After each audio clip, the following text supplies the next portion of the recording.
Ok. Hmm. C'est la question du chômage, principalement dans les pays des Grands Lacs, et spécifiquement aujourd'hui pour vous. On en parle pour le Rwanda. Qu'en est-il du chômage au Rwanda? D'abord, je vais commencer par me présenter, je suppose. Donc, je m'appelle Gatete Nyiringabo, je suis avocat. J'ai d'abord commencé par être avocat des droits humains, donc je fais de l'activisme pendant 10 ans. Après, je suis allé étudier les sciences politiques, ensuite à l'université de Pretoria. Ensuite, je suis allé à Durban, à l'université de KwaZulu-Natal, étudier l'économie. Et donc, j'ai commencé un diplôme de sciences politiques, un doctorat. Je n'ai pas encore fini, à Londres, à l'université de Londres. Mais maintenant, ici, je suis avocat. Enfin, après, je suis allé à l'école de commerce, qui s'appelle ALU, African Leadership University, pour faire un MBA, parce que je voulais comprendre comment le business fonctionne, en plus des théories. Et donc ici, je travaille essentiellement sur... donc j'ai un cabinet d'avocats, mais je suis avocat d'affaires.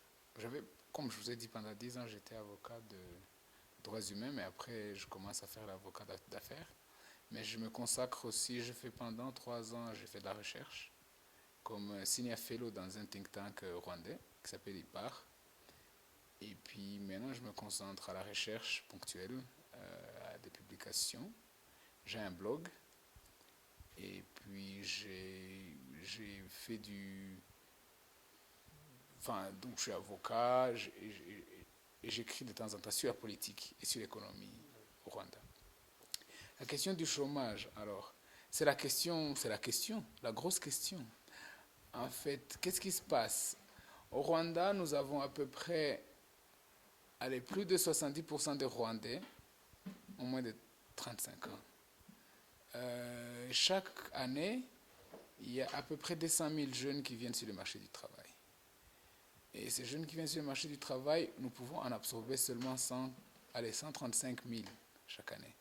Au début, on avait un problème de capacité, parce que les gens n'étaient pas allés à l'école. Aujourd'hui, les gens sont allés à l'école, mais ils ne peuvent pas tous être absorbés dans le marché, si vous voulez, dans le marché du travail. Ça pose un nouveau problème. C'est un meilleur problème, mais c'est un problème quand même.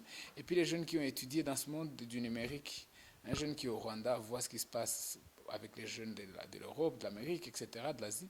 Et donc, il espère les mêmes choses. Il espère mener la même vie que d'autres jeunes de son âge de partout au monde.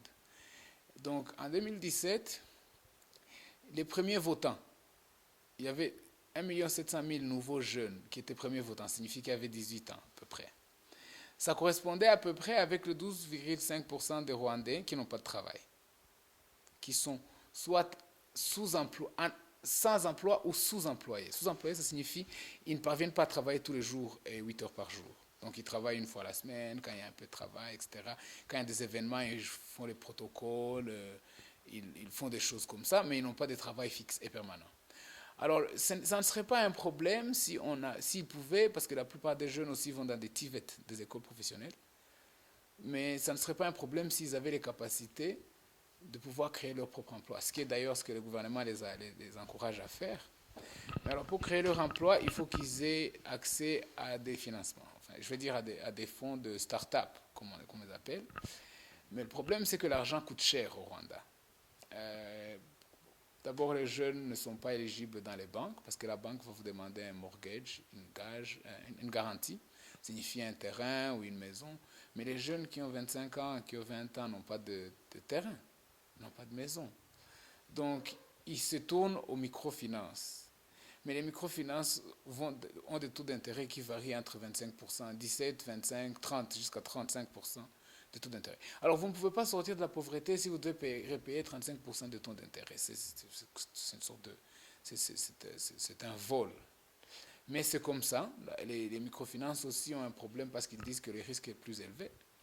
Et donc en fait, le gouvernement rwandais, et pratiquement les gouvernements africains, n'ont jamais réussi à créer un produit jeunesse, un produit d'accès à l'argent. Il y a un économiste qui s'appelle Thomas Piketty, qui a écrit un livre qui s'appelle Le capital au XXIe siècle, qui dit que chaque jeune Français de 25 ans devrait avoir accès à une ligne de crédit de 3 millions d'euros. Pas avoir 3 millions d'euros, mais avoir accès à une ligne de crédit de 3 millions d'euros pour qu'il puisse innover avec accès à l'argent. Mais ça, c'est en France. D'abord, ça n'est même pas fait en France. Au Rwanda, un jeune qui a 25 ans devait avoir accès à une ligne de crédit d'au moins 100 millions de francs rwandais. Ligne de crédit, ça signifie l'argent qui peut accéder. Et puis, une ligne de crédit qui... Parce que les jeunes aussi manquent ce qu'on appelle une discipline financière. Donc, gérer son propre argent, ses propres comptes, et gérer l'argent de la banque, c'est très différent. Donc, si vous avez pris l'argent à la banque, vous devez payer tous les mois. Vous devez avoir une certaine discipline financière. Ça signifie que vous devez avoir des revenus mensuels et payer chaque mois. Et donc, en fait, les jeunes n'ont pas cette discipline-là. Et donc, la plupart n'ont pas accès à cet argent. Et ceux qui en ont un certain problème de discipline. Il y a des initiatives de former les jeunes à entrer dans ce qu'on appelle les SACO. SACO, c'est une sorte de mutuelle financière coopératives d'épargne et de crédit, qui sont créées au niveau des secteurs, des districts, par le gouvernement. Mais les SACO aussi souffrent parce qu'à un moment donné, il n'y a plus de capital. Parce que les SACO, comme ils n'arrivent pas à être, pour se sécuriser, ils vont acheter des bons de trésor dans la BNR, ce qui est contraire à leur mission. Leur mission, ce n'est pas de s'enrichir, c'est d'enrichir les jeunes. Donc après, ils ont des problèmes de liquidité, donc les jeunes ne peuvent pas avoir accès à des crédits. Donc c'est un gros problème. Nous avons un problème encore plus révoltant au Rwanda. Imaginez-vous que la caisse sociale rwandaise, qui est le fonds de garantie des pensions, de nos cotisations sociales, elle a beaucoup d'argent, elle s'associe sur beaucoup d'argent, donc elle doit fructifier cet argent-là. Donc elle donne cet argent-là à des banques commerciales, à 5% de taux d'intérêt. Mais elle donne aussi à la banque centrale, quand la banque centrale a besoin d'injecter un peu de liquidité dans l'économie, à 5% aussi. Mais imaginez-vous que les banques commerciales vont prendre l'argent à la caisse sociale, à 5%, vont acheter des bons de trésor à la banque centrale à 12% et gagnent 7% d'intérêt sans rien faire. C'est une sorte de blanchiment d'argent. Les gens ne le mentionnent pas, mais c'est un gros problème. Donc en fait, notre économie manque de liquidité parce que tout le monde doit mettre son argent à la banque centrale pour acheter des bons de trésor. La banque centrale devait faire très attention à deux choses. Un, limiter le nombre de bons de trésor qu'elle collecte, parce qu'elle, ce qui l'intéresse, c'est gérer l'inflation. Ça signifie sortir l'argent de l'économie. Mais quand vous gérez l'inflation, vous rendez, votre économie devient moins vibrante parce que les choses deviennent très chères. Alors, je ne vais pas vous perdre dans la macroéconomie, mais ce que je veux vous dire, c'est que les jeunes Rwandais, aujourd'hui, nous n'avons plus un problème de capacité, de skills au Rwanda, nous avons un problème de fonds, d'argent pour financer les jeunes. Il nous faut encore plus de produits financiers pour les jeunes, adaptés aux jeunes rwandais, je pense. Oui. Alors aujourd'hui, face à tous ces défis, qu'est-ce qu'il faut craindre aujourd'hui dans l'avenir du pays? Bon, alors si vous voulez, le Rwanda est un pays qui met à la disposition de la population des services sociaux. Donc ce qu'on appelle, en anglais, c'est un concept qu'on appelle le welfare state. Le welfare state, c'est comme la Belgique et certains États, où chaque mois, les gens qui n'ont pas de travail, donc on a un système qui s'appelle UBDE, qui est un système de gradation des niveaux de pauvreté, si vous voulez.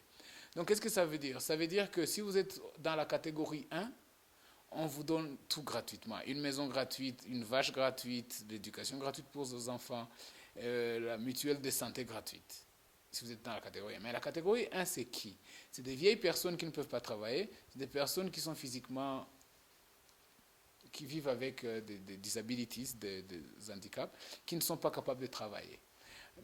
Et ces gens-là, ils reçoivent à peu près 20 dollars, 20 euros par mois pour survivre.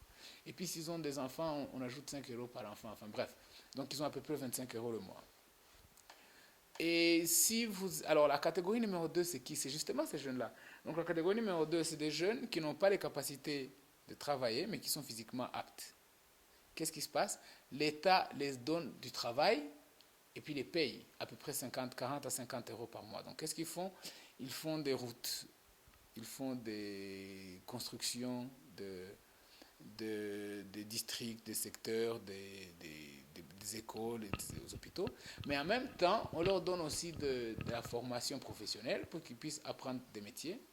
Mais la catégorie numéro 3, c'est ce qu'on appelle les gens qui sont financièrement actifs, mais qui n'ont pas justement le peu de capital voulu pour améliorer leur business. Donc ces gens-là, c'est à eux qu'on encourage, on encourage à tout le cycle, Mais on encourage surtout à ceux de cette troisième catégorie d'entrer dans des coopératives d'épargne et de crédit pour qu'ils puissent avoir accès à des crédits accessibles. Mais comme je vous ai dit, les crédits, encore une fois, dans les SACO, c'est presque un vol, ils sont à 25%.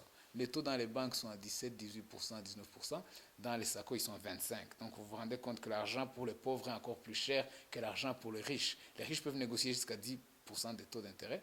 Les pauvres ne vont pas pouvoir négocier à moins de 20%. Donc vous vous rendez compte que c'est compliqué. Donc je pense que qu'est-ce qu'on craint? Donc si on n'avait pas ces services sociaux, on aurait des problèmes de troubles. Vous savez, en Afrique, partout, quand vous entendez les mouvements rebelles, c'est parce que ce sont des jeunes désœuvrés. Ce sont des jeunes qui ne voient pas l'avenir devant eux. Ce sont des jeunes qui ne voient pas des opportunités pour se sortir de la pauvreté. Donc, si on n'avait pas ces services sociaux, on craindrait des problèmes d'insécurité, des troubles sociaux, politiques, etc. Et beaucoup de pays en Afrique, vous êtes en train de le voir, il y a des coups d'État. Il y a eu 5 coups d'État dans l'année dernière, ou cette année-ci d'ailleurs. Il y a Boko Haram, ça signifie c'est fait des jeunes, Al-Shabaab, ça signifie jeunes, etc. Donc tous ces jeunes-là qui vont dans des mouvements, en RDC, il y a quoi, une centaine de milices, voire plus. Mais ces gens-là, si vous voulez, ils sont là parce qu'ils ne voient pas l'avenir ailleurs.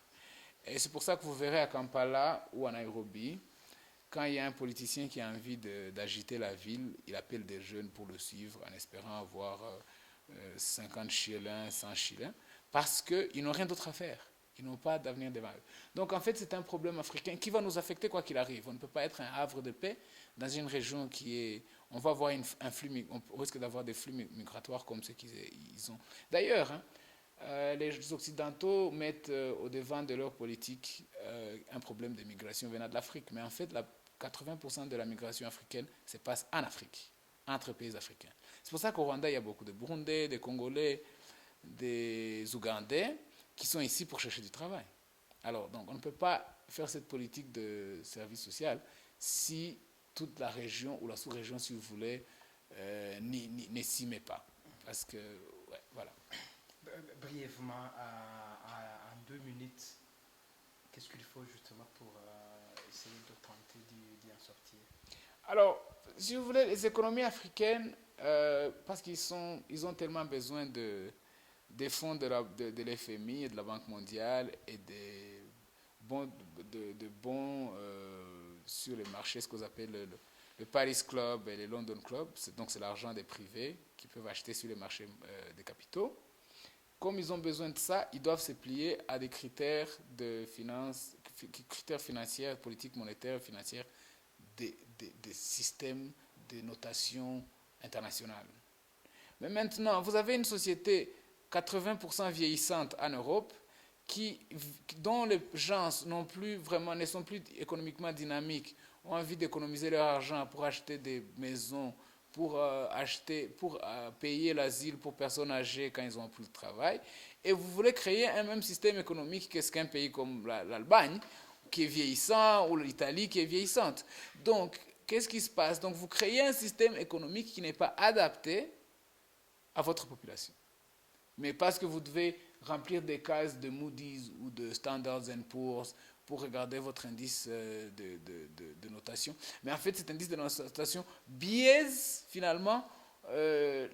Donc on dit que votre économie est en bonne santé parce que vous avez gardé l'inflation en bas, alors que votre population n'a pas accès au capital. On vous dit que votre pays est en bonne santé parce que vous n'avez pas pris des prêts.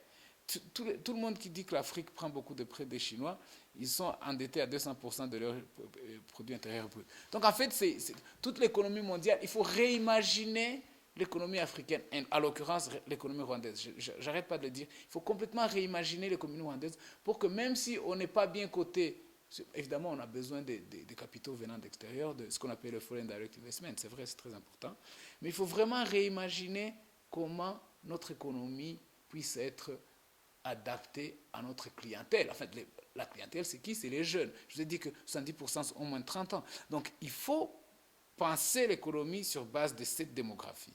Parce que ce qu'ils appellent la dividende démographique en Afrique, ce qu'ils oublient de dire, c'est que c'est une dividende démographique, c'est un atout qui va nous aider à développer l'Afrique. Par exemple, la Chine ne va pas rester longtemps numéro 1 mondial économique parce que c'est une population très vieillissante. Avec leur politique des années 70 d'un enfant par famille, c'est en train de devenir maintenant les causes des problèmes.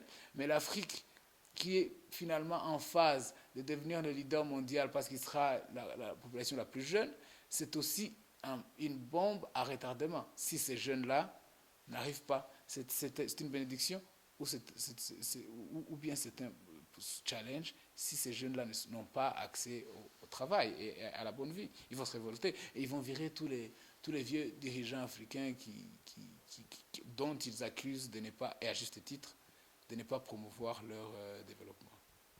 Merci beaucoup. Je vous en prie.